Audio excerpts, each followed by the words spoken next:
everybody. So, 1 year ago, August 2019, Popeyes came out with their new chicken sandwich, and immediately it became a worldwide phenomenon. I don't know, does Popeyes operate outside the US? I don't actually know. They probably don't.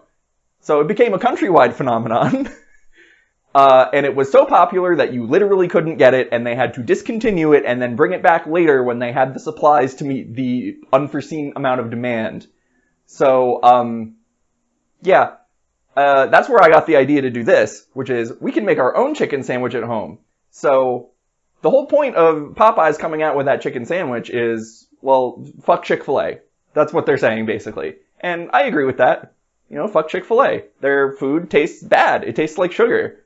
I don't want my chicken to taste like sugar. I want it to taste like chicken with some delicious herbs and spices. And I want it to be nice and crispy. So... Oh, and Chick-fil-A is really homophobic. You guys know that, right?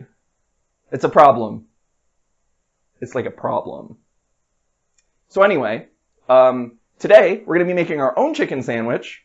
And it's actually not that hard. I just had to, come up with the right way to crisp up the exterior. So that was really the challenge.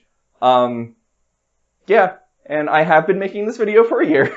So it better be worth it.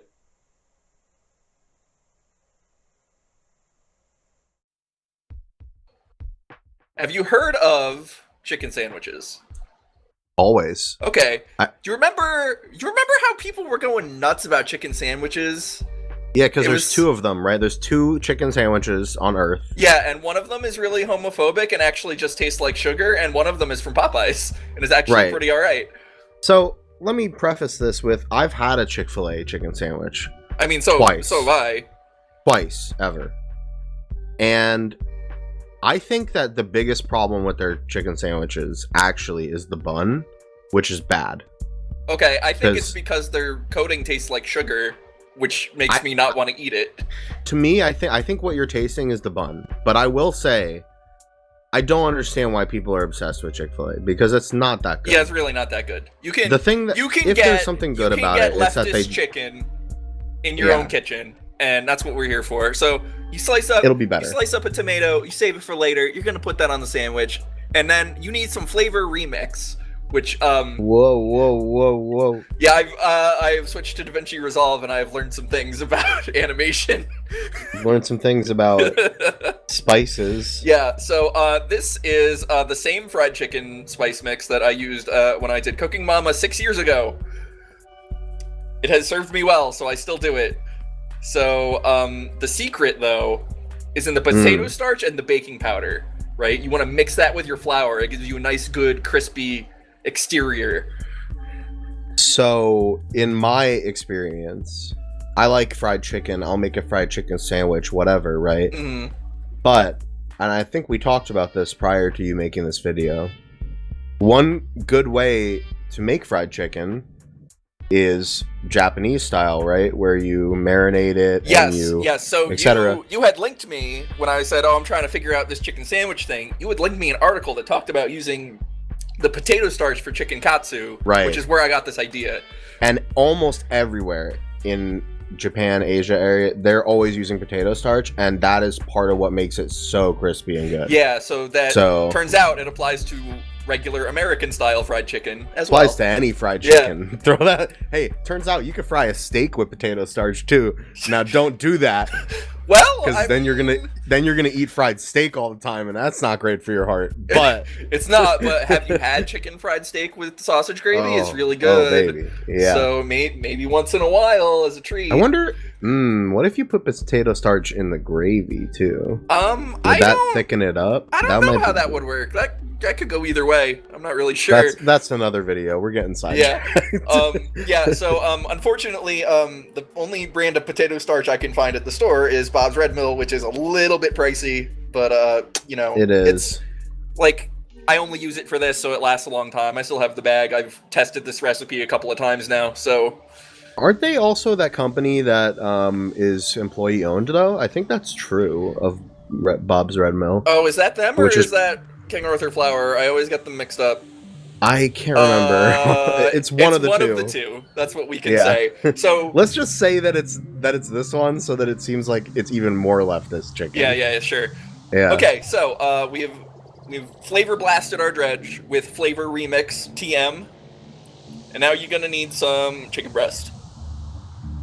That's some frozen chicken breast right there. Yeah. So this my look, when I try and defrost things in the fridge, it does not go well. Yeah. Yeah. I usually defrost them on the counter for a while and then stick them in the fridge. Yeah. So these chicken breasts are also like abnormally large compared to what I normally have, so I end up with like a lot more than I usually do. So yeah, that's a big ass chicken breast. Those are at least So this was what, pound and a half. Yeah, so this was kind of recorded at the height of the pandemic when it was really hard to get meat.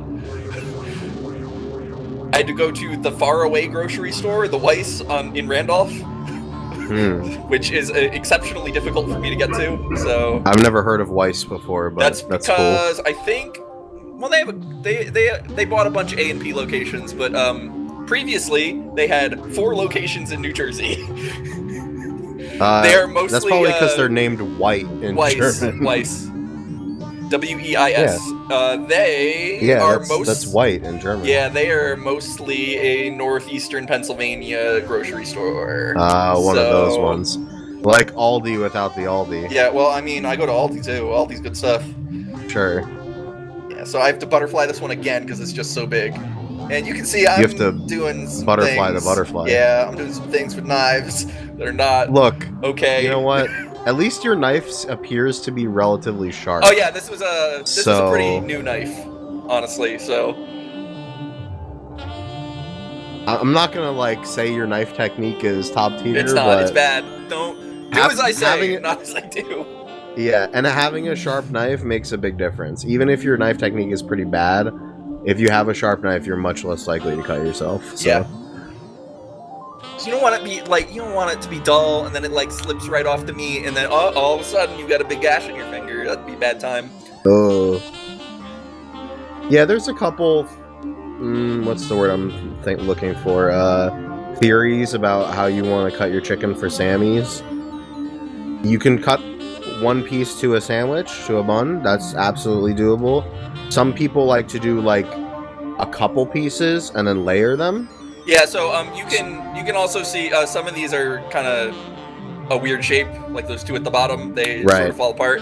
I ended up taking those out and just saving them for like fried rice or something. I think the main thing that you want to make sure you do when you're frying anything that is meat based is just try to make sure everything is around the same size and thickness. Mm-hmm.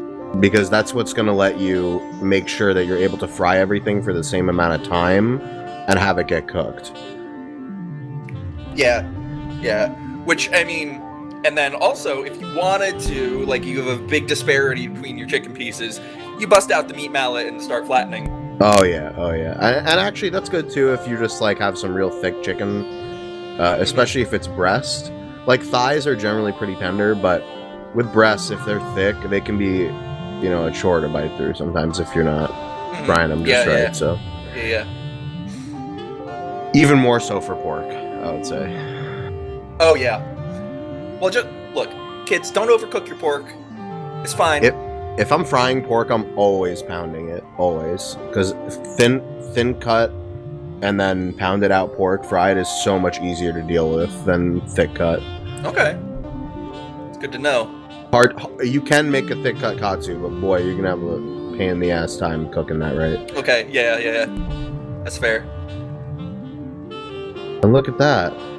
Look at that. You got your dredge, you got your eggies. I always end up with too much eggies. How come? Because you have to use a whole number of eggs, basically, is how come. Yeah. If you don't use enough, then you have to crack another egg anyway. That's happened before. That happens. Sometimes what I've done before is, if I feel like I want a little extra, I don't know how to describe it, but a little extra something to the chicken or whatever I'm frying, I'll do whatever amount of eggs I'm planning to do, But then on the last egg, I'll get rid of the white, and I'll only use the yolk for that egg. Ooh, you going... Alright, you going cholesterol mode. I like it. Right. Alright. So, yeah, this part is pretty straightforward. It's basic cooking 101. Flour mixture, egg, flour mixture, because wet does not stick to wet, dry does not stick to dry. Rubber glove is useful if you always fuck up wet hand, dry hand method. Like me. Yeah, I just I never actually get it right. accept. I've gotten to that point of cooking where I no longer care. I'm just like, my hands will get gross. That it is what it is. Yeah. Which, it was weird. I was able to find rubber gloves, but not normal sized chicken breast at this point. Weird. Yeah. Yeah, and I mean, you mentioned this, but the double dredge is a crucial. You don't want one layer of flour. We're just wait. We're going triple dredge. Right. So I have when a you're feeling done I here, know what you're doing. when yeah, you're done but- here, you need to save your flavor blasted dredge because we are not done. Because while the oil in the pan melts, the dredge that is now on the chicken is going to get hydrated by all the egg, and it's going to be real sticky and nasty, and we need to fix that. One cool thing you can do also, if you feel, what is that? That's Crisco.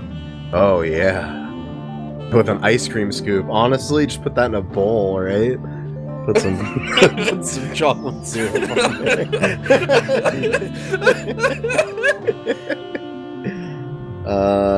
Yeah, so I personally feel like you get a cleaner fry with shortening, but you know, use what you got. If you got vegetable It's up oil, to anyone. canola oil, you know, you use what you like. It's fine. Canola oil is good, I think, but you have to just the most important thing to remember is any oil you use is going to impart some kind of flavor. Yeah. So you just want to know what that is beforehand. That's all. Mm-hmm. Yeah, so you can see that one piece of chicken's getting pretty wet already. We're gonna need to fix that. So one thing also you can do, which, I mean, you've done it with just flour, but one way if you feel like going kind of extra with the chicken, and also this is how you might do it if you were making like a Japanese style one, is you'll do your flour dredge, you'll do your egg, and then instead of going back into the flour, you'll do some sort of breadcrumb or a panko or something like that after. Mm-hmm. And that's just if you want to vary texture. One thing a lot of people do, and I've done, that works pretty good if you want to go cheap, is buy some cornflakes, crush them up a little bit, boom. That's an easy one. My dad does that. I'm not a huge fan of it. Yeah, I found I wasn't a huge fan of it until I realized you also need to season the cornflakes. Okay, that could be the missing piece that my dad doesn't know about. Because if you don't season the cornflakes, it will just taste like cornflakes on the outside of your chicken, and you'll be like, yeah, that tastes like cereal. That was the problem, as it turns out. Yeah, put some seasoning in that too. But yeah. So here we go. We need to give these another dunk in the remaining flour, just to get them nice and not dripping with egg smush. Yeah, because we're not making a batter here. We're making, you know, a layer of delicious crispiness. It's different. It's a different battered chicken's a different thing. You don't want it here. Battered chicken's alright. It's just not what we're going for. Yeah. If you wanted to make a battered chicken, you know, by all means go for it. I don't think it works particularly well for a sandwich. If you wanted to make a battered chicken, go for it, but also instead just make battered fish, because that's way better. Mm-hmm. Beer battered fish? Whew. The good stuff. So I'm trying to get the camera to focus. It does not want to focus, but you can see that it's super wet. It's doing its best, alright? Yeah, look. And now look, it's super dry. Yeah. Well, not really, but it's kind of dry. Externally dry. Kind of dry, and I'm realizing I didn't have quite enough for how many chicken pieces I had. If you're one of those people who you don't know how to fry things and you haven't fried much stuff before, here's a good tip. If you want to know if your oil is hot enough when it's time to fry, just take some of your batter, your dredge or whatever, you know, and throw it in the pan. And if it starts bubbling, sizzling, whatever, you're hot. You're good to go. Yeah. Or if you got a thermometer, I think 350 is a good place to start. Yeah, if you really want to stick a thermometer in boiling hot oil, you can. Well, I've got a laser thermometer, and they make frying thermometers. If you own one of those, for sure, yeah. you know, I'm just saying, You'll have people. You have to be careful about giving that advice because I have had someone who I knew who was a friend of mine who literally was like, "Oh, I just need to test the temperature of the oil, right?" And they stuck a meat thermometer in the oil, and I was like, "No, that's not. That doesn't work like that. Don't do that." Yeah, definitely don't do that. Because the bottom of the pan is not the temperature that the oil is. No, it is not. That's why when you use a meat thermometer, you should not put it on the bottom of the pan. But you will, because it's a meat thermometer. Well, I mean, it depends. It depends if you're smart, but most people who are putting a meat thermometer in boiling hot oil are not smart anyways. Yeah. Oh, look at that. It's already browning up so fast. Oh, yeah. Part of that could be the lighting in my kitchen. No, I'm just going to choose to believe that it's frying, like, really good. Okay. Sure. It did fry really good, but, I think it's a little hard to see here. You can see this in the background, by the way, but crucial for frying, have a drying rack ready. Yeah. And I had my oven on because I had to do 2 batches, so keep it in the oven, keep it warm, make sure it's cooked all the way through, because you don't want to eat a chicken sandwich and then find out it's raw in the middle. That's bad. And we're talking low temp though on the oven. Like, you don't want it 350. You're not trying to like. I think I did do 350. Oh, buddy, you don't need to do that. You can honestly put it on 250 or something like that, or even lower. It's probably going to be cooked from the oil, I promise you. But well, I had other things to do, like make a mac and cheese. That's fair. On the side, so. yeah, don't overcrowd. God. It's important. That's how you get oil spills, which are the last thing on earth that you want. Look, one, if you get an oil spill and it touches an open flame, that's bad. First of all, it's real bad. 2, it's a little difficult to clean up later because it's oil. This might sound like a joke, but it's super not when I say this. If you are going to be frying things in your house, you should either know how to deal with an oil fire without a fire extinguisher, or you should definitely have a fire extinguisher, just in case. It's going to be rarely a problem, but... Good news, as I live in an apartment, the state of New Jersey requires that there is a fire extinguisher that is up to date in my kitchen. Yeah. So... And the landlord supplies it, I don't have to do anything, he comes once a year and replaces it. If you live in a house, you should probably get one. Probably should have one, just in case. And another note on the drying rack over there, which you can see, and which is very crucial. I see you're pointing at it right now, in fact. Yes, you need a tea kettle, and... The point of the rack is, you can... Look, if you don't have one, you don't have one, and you can just put it on some paper towel. I wouldn't recommend that. It's not the best. The reason you want the rack is because it lets the oil drip off, and it keeps the chicken from soaking in the oil, which means it will stay crispy, won't absorb any oil, won't get soggy. And that's what you want. Yep. Now you're doing this in a cast iron, which, if you have that, I recommend it. Oh my god. Now that I have figured out that flaxseed oil is the secret to maintaining a good cast iron, I do almost everything in my cast iron now. Except, don't do an udon stir fry in your cast iron. That will be a bad time. That will stick super bad, and you will have to redo the seasoning. Well, what I'll say is that since you're doing this in a cast iron, absolutely, I would say do that if you have one. If for some reason you don't have a cast iron, the only thing I would tell you is don't try to fry stuff. Like when we're talking about frying, I'm talking like more deep frying like this. Don't try to do that in a non-stick. It's actually better to do that in some kind of like a pot or something if you have one, just some regular metal. If you've got like a Dutch oven, that's a good choice, or something stainless steel. Yep. Or just any kind of like steel cookware is a-okay, but do not try to fry stuff in a non-stick, because you can strip coating off and stuff like that, and you don't want that on your chicken. That's gonna be nasty for you. Yeah. I have some Food Network pans that my mom gave me for Christmas. The coating's completely destroyed. Oh, it's so sad when that happens. It's like 18 months later. It's just like, come on, man. Look at that. Velveeta. Yo, this is actually, look, shout outs to the Aldi. They had this Mac. It's like 98 cents. I don't need butter or milk. It's in the sauce. It's fine. It's actually really good. Really good is... I'm not convinced about that, but it looks alright. Well, okay. It looks better than Blue It's Box. fair. How about that? Yeah. Sure. That's a low bar to set, but Kraft is pretty gross. This looks better than that. And also a classic side dish to fried chicken. Mm-hmm.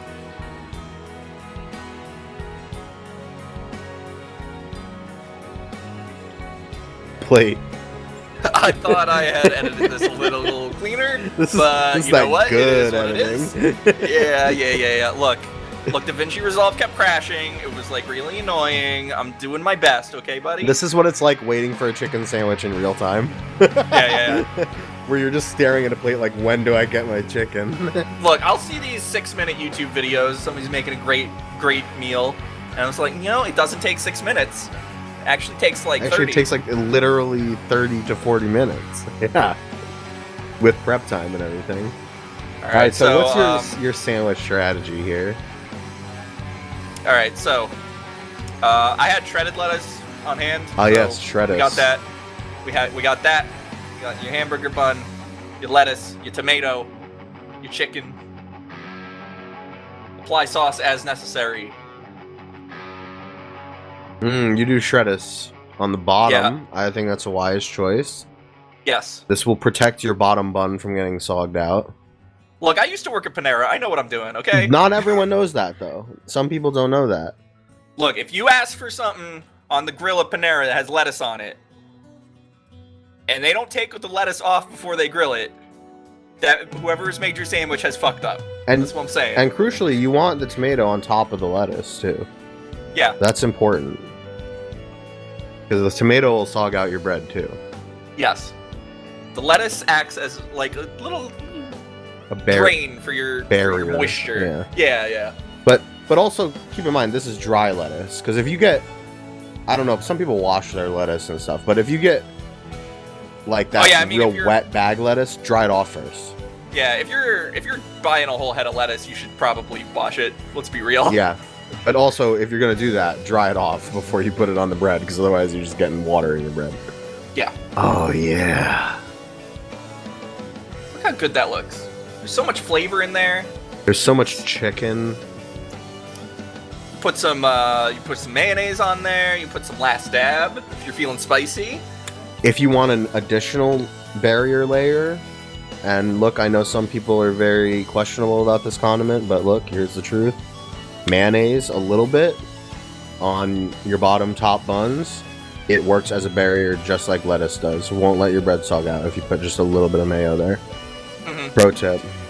Yeah, I tried to copycat the spicy sauce from Popeyes. I couldn't get it right. All the recipes I found were incorrect, so I gave up. Well, why would they let you know what the real recipe is? Then Exactly. But it was like... Then you would be Popeye. I tried a couple of different ones, and none of them were right, so... And Popeye, he eats spinach and he beats up Bluto or whatever, right? So yeah, so you could serve this with sauteed spinach. Maybe some garlic mixed in there. yeah, that's Salt and always pepper. a good side dish. Yeah. Or you can just carbo load and eat fucking mac and cheese on top of a sandwich. Who cares? Yeah. Look, we out here. This is quarantine hours. Sometimes you just want to eat mac and cheese and fried chicken in the same meal, and no one's gonna stop Look, sometimes you're like, man, I gotta go to ShopRite, but all the people there are gonna have a horrible infectious respiratory disease. And and you gotta work with what you got. And so you make fried chicken. I'm serious. I will die on this hill. Chick-fil-A tastes bad. It's not good. It's not good. I don't think I will. Here's what I'll say. I don't think it's terrible, but it's not the amount of hype that it gets. Like Wendy's is better. That's the hill I'll die on. Wendy's is much better than Chick-fil-A. You know what fast food sandwiches, chicken sandwiches, I will vouch for? Definitely not hamburgers. Burger King. Wait, Burger King does a good chicken. here's my Chick-fil-A roast. Wendy's dollar chicken sandwich is better than Chick-fil-A chicken sandwich. Oh yeah, that's absolutely true. Yeah. Also, especially the spicy one. yeah. If you look at the Burger King menu, the chicken nuggets They're like $1.49 for 10. I'm just saying. Oh yeah, I'm just saying. Yeah, but they're not good. Have you had them though? No, I love Burger King I don't chicken. trust like that. It's like if I order from Burger King, that's the thing I'm getting. Is Their the chicken sandwiches are good, but I don't trust the nuggets like that. I don't. That's scary. Who know? There's got to be some cardboard in there or something. You know what the Burger King nuggets taste like? You remember the naked chicken chips from Taco Bell? Oh yeah, okay. They taste identical. That's probably why I don't trust them. Okay. You need to stop recording. Oh, this is all staying in. No, I know. I'm This is all just staying saying in. now. Now that we've got that out of the way. We've got all overseas. It makes no difference to me. But it's hot in the poor places tonight. I'm not